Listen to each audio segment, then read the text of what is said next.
आरक्षण की वजह से ही हिंदू धर्म जिंदा है। अगर मैं ये बात कहूँ तो कई लोगों के दिल में बेचैनी हो जाएगी कि सुमित चौहान ऐसा क्यों कह रहे हैं। मैं इसलिए कह रहा हूँ क्योंकि हिंदू धर्म की आत्मा जाति है और जाति के उत्पीड़न के इलाज के तौर पर जो आरक्षण मिला है उसी ने हिंदू धर्म को अभी तक बचाए हुए है, या यूं कहें कि सवर्णों के ब्राह्मण धर्म को बचाया हुआ है। मैं ऐसा इसलिए कह रहा हूं कि भारत का संविधान इन जातियों के उत्पीड़न के खिलाफ एक गारंटी देता है, आरक्षण, जिससे मनुवादी लगातार कोसते रहते हैं, दलितों के पिछड़ों के आरक्षण के खिलाफ बयानबाजी करते हैं और उनको लगता है कि बार बार वो प्रचार करते हैं कि आरक्षण से बहुत नुकसान हुआ है, लेकिन हिंदू धर्म को मजबूत करने का काम भी आरक्षण की वजह से ही हुआ है। इसीलिए मैं आपको इसके कारण बताने के लिए आज आपके सामने आया हूँ। दरअसल हुआ ये है कि दलितों के साथ जो उत्पीड़न हुआ उसके खिलाफ लंबे समय से हम देखें कि इस धर्म को लोग त्याग रहे हैं। जिस धर्म में आपको इंसान ही नहीं माना जाता, जिस धर्म में आपके साथ तमाम तरीके की दुर्भावना है, जिस धर्म में आपके साथ तमाम तरीके के जाति भेद होते हैं, इसका एक लंबा चौड़ा भारत का इतिहास रहा है। भारत एक जाति प्रधान देश रहा है। ऐसे में जब लोगों को मौका मिला तो उन्होंने इस धर्म को छोड़ दिया जिसमें उन्हें शूद्र, अतिशूद्र और गुलाम बनाकर रखा गया था। हम देखें कि बुद्ध के ज़माने में जब इस तरह की व्यवस्था थी, जाति व्यवस्था थी, वर्ण व्यवस्था थी, तो उसके खिलाफ लोगों ने बुद्ध धर्म को अपनाया और बौद्ध में भारत बना। उसके बाद हम देखते हैं कि जब मुग़ल आए तो मुग़लों के ज़माने में भी लोगों ने मुस्लिम होना स्वीकार किया। कुछ लोग इच्छा से हुए, कुछ फोर्सफुली हुए, क्योंकि उनको इस धर्म में कोई सम्मान नहीं मिलता था। इसके बाद जब अंग्रेज़ आए और ईसाई धर्म का प्रचार उन्होंने किया तो बड़ी संख्या में दलितों ने ईसाई धर्म को अपनाया। आदिवासियों ने, हम देखते हैं बहुजन समाज के बहुत सारे लोग ईसाई बन गए हैं। तो ऐसे में इस व्यवस्था को रोकने के लिए कि ये लोग ईसाई या सिख या बुद्ध या मुस्लिम ना बने और हिंदू धर्म में बने रहें, एक इंतज़ाम किया गया। वो इंतज़ाम ये था कि 1950 में संविधान लागू होने के बाद भारत के राष्ट्रपति ने एक गजट नोटिफिकेशन जारी किया जिसमें ये कहा गया कि यदि कोई भी व्यक्ति जो शेड्यूल कास्ट या शेड्यूल ट्राइब में जो जातियां उसमें से आता है और जिसे भारत का जो कानून है वो हिंदू कहता है, अगर वो अपना धर्म परिवर्तन करता है तो उनको आरक्षण का फ़ायदा नहीं मिलेगा। यानी कोई दलित जो है, आदिवासी जो है, अगर वो ईसाई बनना चाहे, मुस्लिम बनना चाहे, बौद्ध बनना चाहे, सिख बनना चाहे, तो उनको आरक्षण का फ़ायदा नहीं होगा। फिर इसके बाद 1956 में इसमें करेक्शन किया गया जिसमें ये कहा गया कि अब कोई अगर सिख धर्म को अपना लेता है, सिखिज्म को अपना लेता है, तो भी उसको आरक्षण का फ़ायदा मिलता रहेगा। फिर 1990 में आप देखें कि इसमें नया एक करेक्शन होता है जिसमें ये ऐड किया गया कि अगर कोई बौद्ध बन जाता है, बुद्ध धर्म को अपना लेता है, तो उसको भी आरक्षण का फ़ायदा मिलता रहेगा। यानी कि 1990 तक जो लोग भी दलित समाज से, बहुजन समाज से आने वाले लोग बौद्ध धर्म को अपना रहे थे, बौद्ध अनुयायी बन रहे थे, उनको आरक्षण का फ़ायदा नहीं मिलता था। तो अब किनको मिलता है? दलित, जो हिंदू जातियां हैं जिनको ये कानून हिंदू कहता है लेकिन हम अपने आप को हिंदू नहीं मानते, और सिखिज्म को जो अपनाते हैं उनको आरक्षण मिलता है, और बौद्ध जो बनता है उसको भी आरक्षण मिलता रहता है।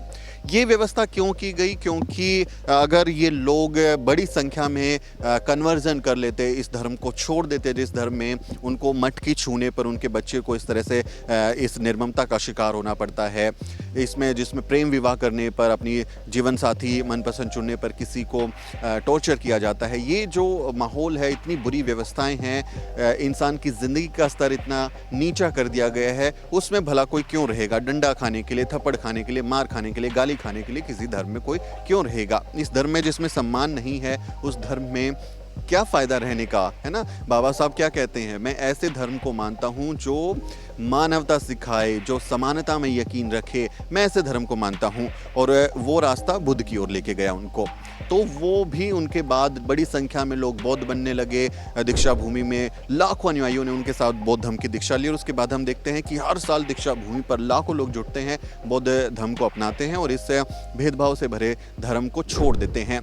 तो ये बाधाएं रखी गई, ये बैरियर्स रखे गए कि ये लोग कोई दूसरा धर्म ना अपना लें और आरक्षण के बहाने ही सही, आरक्षण से जो उनको शैक्षणिक और नौकरियों में जो छूट मिलती है, जो बाबा साहब डॉक्टर अम्बेडकर का संविधान उनको एक समानता की गारंटी देता है, उसी के नाम पे सही उनको रोक के रखा जाए, हिंदू धर्म में उनको गुलाम बना के रखा जाए, उनको उसी जाति व्यवस्था का हिस्सा बना के रखा जाए। इसीलिए बैरियर्स हम देखते हैं, ये रुकावटें देखते हैं। 1950 में नोटिफिकेशन आता है, वो कहता है कि कोई धर्म अपनाता है कोई दूसरा व्यक्ति, पैरा 3 जो है उसका वो कहता है कि आप कन्वर्जन नहीं कर सकते, आप कोई दूसरा धर्म नहीं अपना सकते, अदरवाइज आपका आरक्षण छिन जाएगा। और 1990 तक जो बौद्ध अनुयायी थे जिन्होंने बौद्ध धर्म को अपनाया, उनको भी आरक्षण से वंचित रहना पड़ा। ये व्यवस्था हुई। अगर ये मान लिया जाए कि जो व्यक्ति है उसको दलित, अगर कोई कन्वर्ट ईसाई हो जाता है या मुस्लिम बन जाता है, बौद्ध बन जाता है, सिख बन जाता है, तो उनको आरक्षण का फ़ायदा मिलता रहेगा। तो ये बहुत इस बात की गुंजाइश है, ये बात मुमकिन है कि बड़ी संख्या में लोग कन्वर्ट होंगे, बड़ी संख्या में लोग इस धर्म को, जिसमें लोगों के साथ भेदभाव होता है, उसको वो छोड़ देंगे और वो ऐसे धर्म को अपनाएंगे जहाँ में उनको रिस्पेक्ट मिलती है, जहाँ उनको सम्मान मिलता है, जहाँ उनसे लोग अनटचेबिलिटी प्रैक्टिस नहीं करते, जहाँ उनके साथ भेदभाव नहीं करते, जहाँ उनके साथ बैठने में लोगों को दिक्कत नहीं होती, उन्हें अपनी घर की दहलीज के बाहर नहीं बिठाया जाता, उनके लिए अलग बर्तन नहीं रखा जाता, उनके बच्चों को ताना नहीं दिया जाता, उनके बच्चों के साथ रोहित जैसा या डेल्टा जैसा या कहें कि जो तमाम हमारे लोग इस का शिकार हुए उनके जैसा उनके साथ व्यवहार नहीं होता। तो लोग सम्मान की बात करते हैं ना, मतलब हमें रिस्पेक्ट चाहिए। हम, अगर मुझे कहीं रिस्पेक्ट मिल रही है, अगर मेरे घर की ही बात मैं करूँ, अगर मेरे घर में रोज़ मुझे मार पड़ रही है, कोई मुझे पीट रहा है, टॉर्चर कर रहा है, तो हो सकता है मैं निकल जाऊँ, मैं छोड़ दूंगा उसको कि मैं यहाँ क्यों रहूँ जब मेरे साथ इतना दुर्व्यवहार हो रहा है। और अगर कोई मुझसे सम्मान से बात करेगा, प्यार से बात करेगा, वो मेरे साथ इस तरह का व्यवहार नहीं करेगा, तो मुझे वो व्यक्ति ज़्यादा पसंद आएगा। इसलिए इस धर्म को छोड़कर लोग दूसरे धर्मों में जा सकते हैं और जा भी रहे हैं। बड़ी संख्या में लोग क्रिश्चियन बन रहे हैं, ईसाई जो बन गए हैं, वहाँ पर भी लोगों को जाति का सामना करना पड़ता है, इसलिए वो भी एक मांग है कि उनको भी शामिल किया जाए। मुस्लिम बन रहे हैं लोग, धर्म को अपना रहे हैं, बौद्ध बन रहे हैं, सिख बन रहे हैं और लोग इस धर्म को छोड़ रहे हैं, बड़ी संख्या में लोग छोड़ रहे हैं। अगर ये आरक्षण की व्यवस्था को हटा दिया जाए तो फिर बचेगा कौन ऐसे धर्म में लाठियाँ खाने के लिए, पीड़ा सहने के लिए, अपमान सहने के लिए, बेइज्जत होने के लिए भला कोई क्यों रहेगा? मैं तो कभी भी ना रहूं। ये तो बिल्कुल एक स्थापित तथ्य है, एकदम फैक्ट है कि लोग इसको छोड़ छोड़ के भाग जाएंगे। इसीलिए आरक्षण का इन्होंने उसके ऊपर बैरियर लगाया, उसके ऊपर जो है एक बाधा बनाया, रुकावट की, साजिश की कि इसको आरक्षण उसी को मिलेगा जो हिंदू धर्म की जातियों में बना रहेगा, उन्हीं को मिलेगा। जो कन्वर्ट होकर दूसरे धर्म में चला जाएगा उसको आरक्षण का फ़ायदा नहीं मिलेगा। जबकि तमाम धर्मों में हम देखते हैं, खासकर भारत में ईसाइयों में, मुसलमानों में, सिखों में, हर उसमें जाति व्यवस्था है, हर धर्म में जाति व्यवस्था, और लोग जिन्होंने कन्वर्ट किया वो जाति का शिकार अभी भी हैं। तो ऐसे में उनको इसके आरक्षण की व्यवस्था मिलनी चाहिए, लेकिन ऐसा नहीं हुआ, उसमें बैरियर कर दिया। अब इसकी हम रूपरेखा देखें, इसका इतिहास देखें तो हमें समझ में आता है कि जब जो बाबा साहब डॉक्टर अम्बेडकर थे वो राउंड टेबल कॉन्फ्रेंसेस में जाते हैं, वहाँ उनको अंग्रेज़ों को समझाते हैं कि इनको जो अनटचेबल्स हैं, जो डिप्रेस क्लासेस हैं, उनको आप अलग मानिए, उनको हिंदू मत मानिए, क्योंकि वो हिंदू नहीं हैं। ये उनके साथ इतना दुर्व्यवहार करते हैं, उनको हाथ लगाना तक पसंद नहीं करते, मटकी और झाड़ू लटका के रखते थे उनके साथ में, ऐसा ये धर्म है। तो उनके साथ आप अलग से ट्रीट कीजिए, जैसे आप मुसलमानों को, सिखों को माइनॉरिटी मान रहे हैं, अल्पसंख्यक समुदाय मान रहे हैं, वैसे ही इनको मानिए।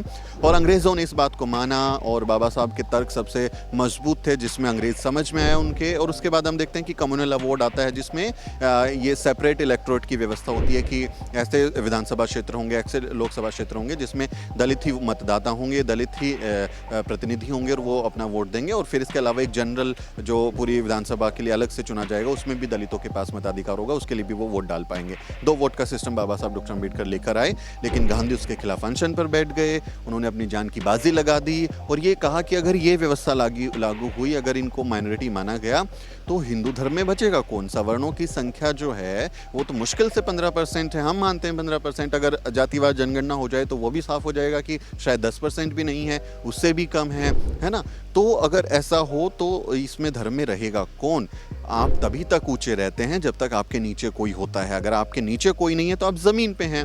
जो अपने आप को कहते हैं कि हम ऊपर हैं, हम सबसे सर्वोपरि हैं, ब्राह्मण हैं, क्षत्रिय हैं, वैश्य हैं, इनके नीचे शूद्र हैं, अति शूद्र हैं, इसीलिए इनकी रैंकिंग ऊपर हुई ना। अगर इनकी ये नीचे से लोग हट जाएंगे तो इनकी रैंकिंग खत्म। फिर कोई सुपीरियर कौन रहेगा? कौन उस व्यवस्था का हिस्सा रहेगा? उसमें ये इनका स्टेटस खत्म हो जाएगा। तो इसलिए इसकी आत्मा है और गांधी ने इसीलिए अपनी जान की बाजी लगाई और मजबूरी में रोते हुए बाबा साहब ने अपने समाज को याद करते हुए, क्योंकि उनके खिलाफ ऐसा माहौल बनाया गया था, दलितों को कहीं की धमकियां दी गई थी कि ये कर देंगे वो कर देंगे। मजबूरी में बाबा साहब ने अपने लोगों की जान की रक्षा के लिए उस समझौते पर, पूना पैक्ट पर साइन करने पड़े। गांधी ने उन्हें मजबूर कर लिया। उनके अनुयायियों ने उनके खिलाफ नारेबाजी, घेराबंदी, कितना कुछ उनके खिलाफ हुआ। और उसके बाद फिर बाबा साहब ने उसकी रिवर्स में आरक्षण की मांग की कि अगर ये पूना पैक्ट में मैं साइन कर रहा हूँ तो मेरे लोगों को आरक्षण की व्यवस्था दो। आरक्षण की व्यवस्था का इंतजाम संविधान में हुआ, लेकिन 1950 में इन्होंने, राष्ट्रपति राजेंद्र प्रसाद थे उस समय पर, उन्होंने जो है नोटिफिकेशन जारी किया कि जो व्यक्ति कन्वर्ट करके दूसरा धर्म में चला जाएगा उसको आरक्षण का फायदा नहीं मिलेगा। ये अगर व्यवस्था नहीं होती तो आप देखें 1950 के बाद बड़ी संख्या में लोग कन्वर्ट होते और अभी भी हो रहे हैं। वो आरक्षण का फायदा छोड़ रहे हैं कि अगर नहीं भी मिलेगा तब भी हम चले जाएंगे किसी दूसरे धर्म में, लेकिन कम से कम ऐसे अपमान करने वाले धर्म में हम नहीं रहेंगे, इसका हिस्सा हम नहीं रहेंगे।